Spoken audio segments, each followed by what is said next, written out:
Thank you. Good morning, everyone, and welcome to Cabinet on Monday, the 7th of December. I don't believe we have any apologies for absence. Emma, can you just confirm? No apologies received, Chairman. Thank you. Minutes of the last meeting. Does anyone have any comments on the minutes of the last meeting at all that they would like to make? Appears to be a negative. Okay, so can I have a proposer and a seconder for the minutes of the last meeting, please? Lucy, Councillor Shires. I second, Chairman. And Councillor Stewart. So could we then please take a vote? All those in favour? That looks like it's unanimous. Thank you very much indeed, everyone. So I understand we do have a public question this morning. Thank you, Mr. Oliver. Thank you, Leader. I think you've been provided with a copy of the question in advance. The question reads, I am sure that Cabinet members agree that reports produced by North Norfolk District Council should be complete and accurate. This should particularly be the case where the report is published publicly. Could the Leader explain how the Council would set about amending a report which was not complete and accurate, and which had already been considered publicly by members of the Council? And in addition, whether the Council would apologise if the public has been provided incomplete or inaccurate information. And that was a letter to you as the Leader, please. Thank you, Mr. Oliver. So my response is, as Leader of the District Council, I confirm that it is of course important that reports prepared and presented to the Council are complete and accurate.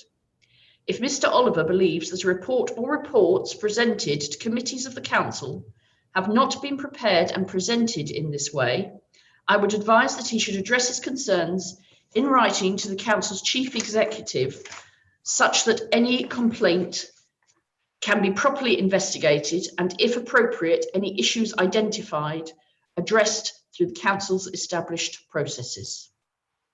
Thank you, Mr. Oliver. Thank you for that answer. And am I allowed a supplementary question, please? Yes, of course. Thank you. My supplementary question is that I wrote over 1 month ago to your portfolio holder for finance, asking whether the reference in row O of the published and accepted monitoring officer's report was accurate. Given what you've already said about the importance of accuracy and transparency on the part of the Council, and given the length of time that has passed since my question, are you able to confirm today that the report is accurate and that no actual or potential litigation or claims that would have had a significant effect on the entity or a material impact on the financial statements took place in the year from the 1st of April 2019 to the 31st of March 2020? Mr. Oliver, I refer you back to my previous answer. I'm sure we will investigate for you and come back to you on that particular point and give you a written answer. But if there is a complaint, which that sounds like, then we will have to follow the correct procedures and make sure that we respond to you in the correct manner. So I will get back to you with a written answer on that question. Thank you very much for your time. My pleasure. Thank you, Mr. Oliver. Right, I don't believe we have any further public questions at all, in which case we move to items of urgent business. No items of urgent business have been notified to me this morning. Do we have any declarations of interest, please? No. Do we have any members' questions? Can't see any. In which case we move to recommendations from the Overview and Scrutiny Committee, please. Mr. Chairman of the Overview and Scrutiny, Councillor Dixon. Yes, good morning. Thank you, Madam Chairman. I have no recommendations to bring to your attention today. Thank you. Thank you, Mr. Chairman. So we move to recommendations from Cabinet Working Parties and the Planning Policy and Built Heritage Working Parties. Councillor Toy. Thank you, Madam Chair. Yes, you have 4 recommendations to you there, listed as 7, 8, 9 and 10 within item 8. The first 3, 7, 8 and 9 deal with economic policies 1 to 9, and 10 deals with the Ludden Stalham appraisals. I'm bringing them to you as to suggest that we take them en masse as recommended by the Working Party. Thank you. Thank you, Councillor Toy. Does anyone have any questions on this matter? I don't see any. I see no. Sorry, I see no hands raised. who's got their hand raised? Sorry, I see no hands raised. Ah, sorry, I thought you saw it. Sorry, hand. Thank you. In which case, these having been duly proposed, do I have a seconder, please? Councillor Gay, thank you. Does anybody else? No? Lovely. Could we take a vote then, please? All those in favour? Thank you very much. That's unanimous again. So then we move to North Norfolk's District Council's response to the pandemic. I'm just moving to my notes on this subject.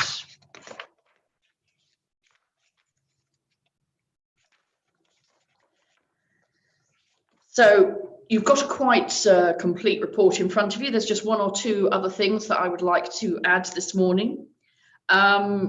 You members will be aware there was a spike about 10 days ago in the district. Those were in a confined setting, and those 2 outbreaks the numbers now are dropping away from our numbers. However, we have seen a small increase in numbers in the last 24, 48 hours, which we are currently investigating.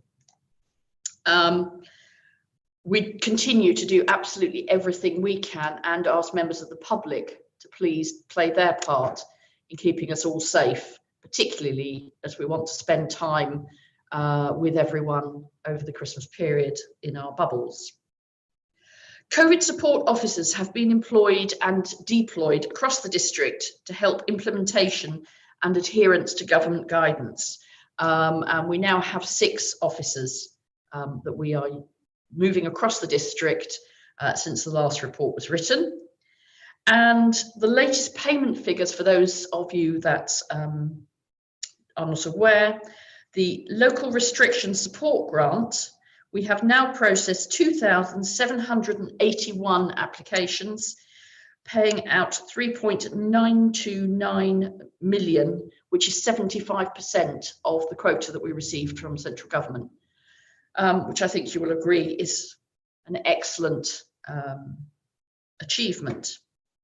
And the last thing to say is that since the writing of this report, we've received the Christmas opening times of the mobile testing units in Cromer and in Fakenham. And those will be going onto the website. So if anyone needs to access those facilities over that period, they will be available. They are not shutting down for Christmas. Okay, so I don't know if anyone's got any questions on this report. I don't see any hands raised. In which case, I propose that we note this report as per the recommendations. Do I have a seconder, please? Councillor Kershaw, thank you. And can we take a vote on that, please? All those in favour?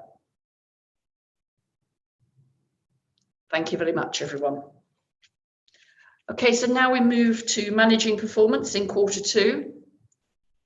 I think the report is there. I think that considering the fact that we have still been responding to COVID over this period, we are moving forwards. I would say progress is slightly slower in some areas than we would have liked, but we will, there's been an awful lot of progress in Q3, and I'm looking forward to reporting that when we get to that stage. So if anyone's got any questions, I'm very happy to take them. Councillor Cushing. Good morning. Thank you for that. I do have a question on the RAG statuses, if we go to page 23. Yep. In the organisations I've always been used to working in, that a RAG status is driven by cost and time. So you'd go off anything from green if the costs were going to increase above what you'd allocated. The one that normally drives it is time. So if you look at most of the actions you've got, all the actions have a due date. When you look through the due dates, though, I calculated and write it down. You have 5 actions which are in the past, yet still got a RAG status of amber or green on there, not red, as I would expect to see. And you've got another 21 with due dates at the end of this year, so, well, 3 weeks' time. Again, all of those either have green or amber. Indeed, a number have got green, but not even started. That's not surely a true reflection of the progress that's being made. So why would you not actually look at review those RAG status definitions to add in their time? Otherwise, the due date becomes somewhat meaningless, doesn't it? I would agree with you that we need to look at these. There is the Q2, this is the report for the end of Q2. It's not the current position. And I think that's really important that we stress that. Because when I was looking at this report initially, I came to exactly the same conclusions that you have come to and said, hang on a minute, I'm not happy with this either. But when you consider it's Q2, then the dates change significantly because obviously there's been progress, like I just said, since then on several of these items. So we are watching them, we are doing them, and obviously you will have the chance to go through this report in very great detail at Overview and Scrutiny Committee, if you've got any questions among those, so that we can make sure they are a true reflection. But as far as I'm concerned, at this current time, they are a true reflection. But that was at the end of Q2. Okay. Can you remind me when the next reporting cycle will be due? So when we'll actually see sort of more current reflection? So we'll see another update. Bear with me a second. Mr. Blatch, can you just remind me when we'll next see? I would imagine it will be the February sort of time frame, but I think the report will be due in March, Cabinet, but I think the issues the leader has raised, this report will go to Overview and Scrutiny Committee next Tuesday, the 15th. And in terms of the response about the RAG ratings, I'll ask Helen Thomas to support that meeting and to provide those explanations there. Thank you. Okay, I know we mentioned this last time, but is there anything that can be done in order to make the reporting more up-to-date and relevant? Not relevant, but effectively up-to-date, more timely and otherwise, because otherwise we're sitting here trying to assess things which are months out of date. It doesn't really help matters. I think Helen is able to answer that question. She's got her hand raised, if that's acceptable, Leader. yeah, that's of course acceptable. Thank you. Go ahead, Helen. Thank you. Yes, if I can just explain the RAG rating and the key that we have here. The things that we look at, yes, are cost and time, but also quality and quantity and the impact the action is going to take. Now, where that impact is important that we do something by a certain time, then that obviously is very relevant. If we need to, for instance, draw down funds to do something or complete something statutorily by a certain date, then time is critical. It would be helpful for you, I think, if I identify which of those actions are time critical.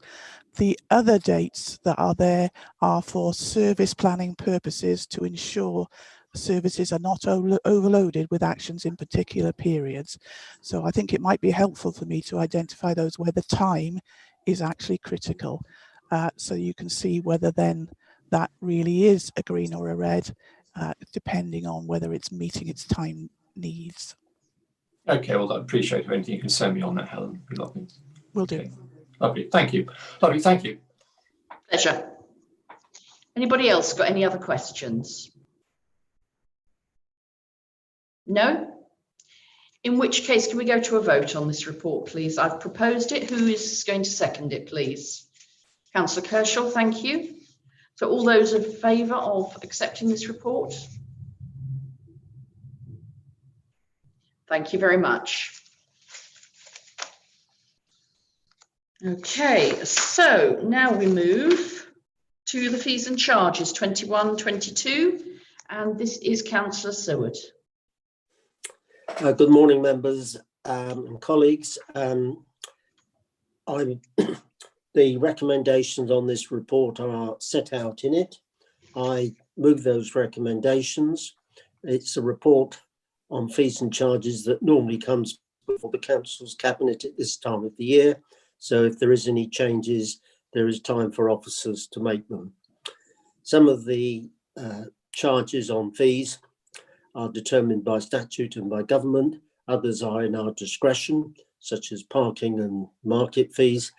And I am pleased to say that in the light of the difficult situation that the district is in at the moment, that the council is not proposing to raise car parking charges or market fees or a number of fees in other areas in the light of the difficult situation that we all face.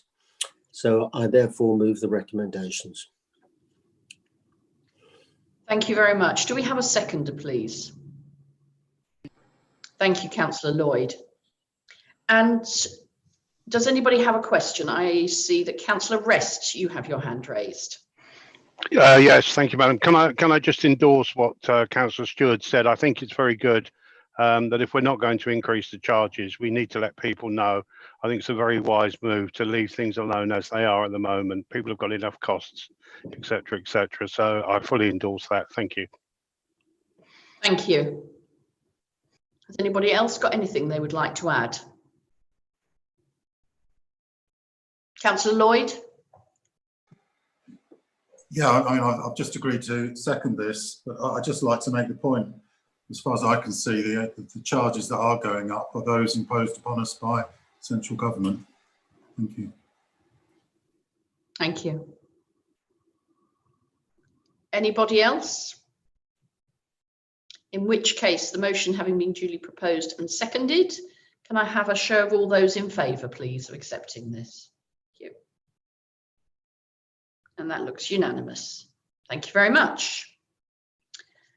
So the next item is the renewal of print room printers and software. Councillor Shires, please. Thank you. There's lots of information in there to understand the recommendation. I don't really have much to add on that. If anybody's got any questions, I would happily take them. Thank you, Councillor Shires. Does anybody have any questions on this? Councillor Rest. Oh, thank you, Chairman. I'd just like again to say that it's nice to see that we're not going down an avenue which was first talked about, I think, about 5 years ago, of taking all of the print service out of the building and putting it locally to source the stuff that we needed. I know various reports were done, and at the time one looked at it and thought maybe that would be a good idea, but I think with the confidentiality and all the amount of papers that we print, I think the investment is good. I think it's good that we keep it in-house. I don't know whether we offer that service, our service, to other companies as a resource, but I'm sure we do. But I just say it's very encouraging to see that we are keeping that within ourselves and not going down that route that was proposed about 4 years ago. Thank you. Thank you, Councillor Rest. And yes, we do offer that service out to people. Obviously, we need to make whatever money we can for the council. Councillor Fitch-Tillett.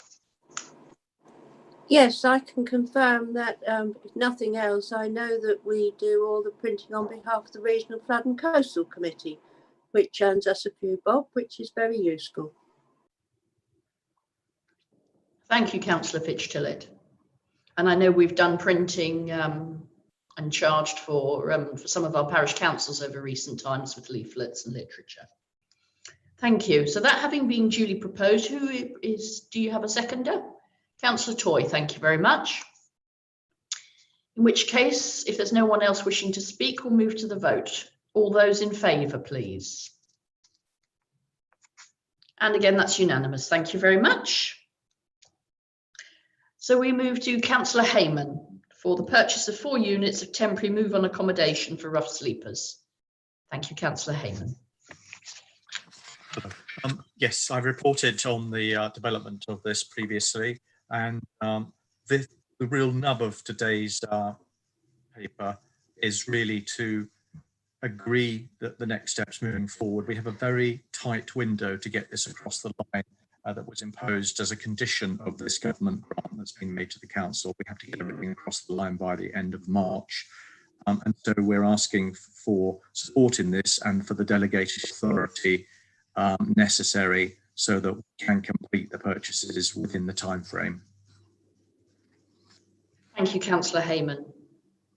Does anybody have any questions that they would like to ask on this?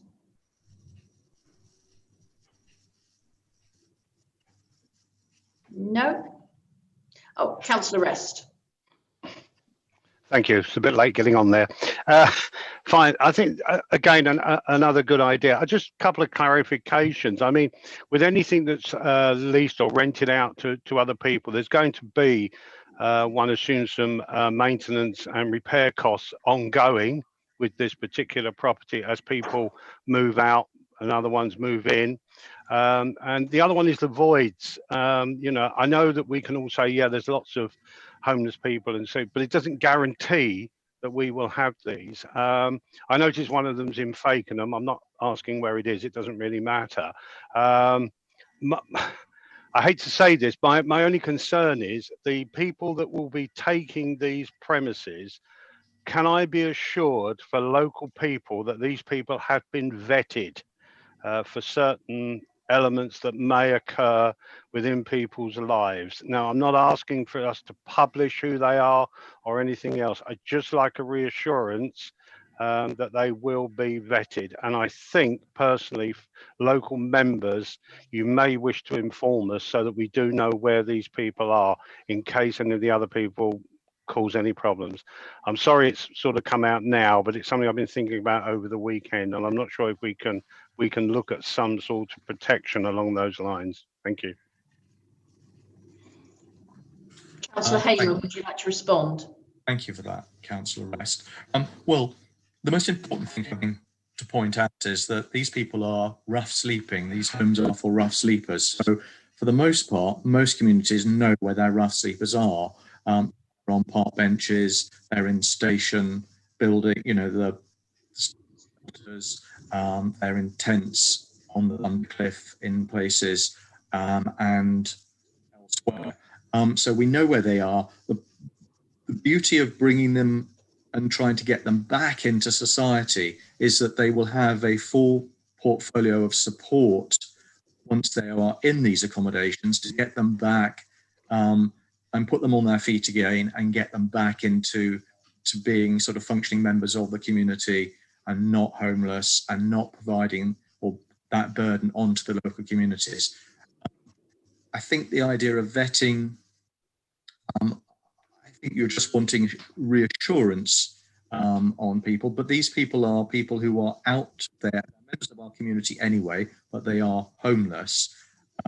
And I think we just need to give them a little bit of slack and cut them a bit of slack, and also have some trust in the officers who will be placing them in the accommodation once it becomes available, in terms of the support, you know, the multi-agency support that they will get.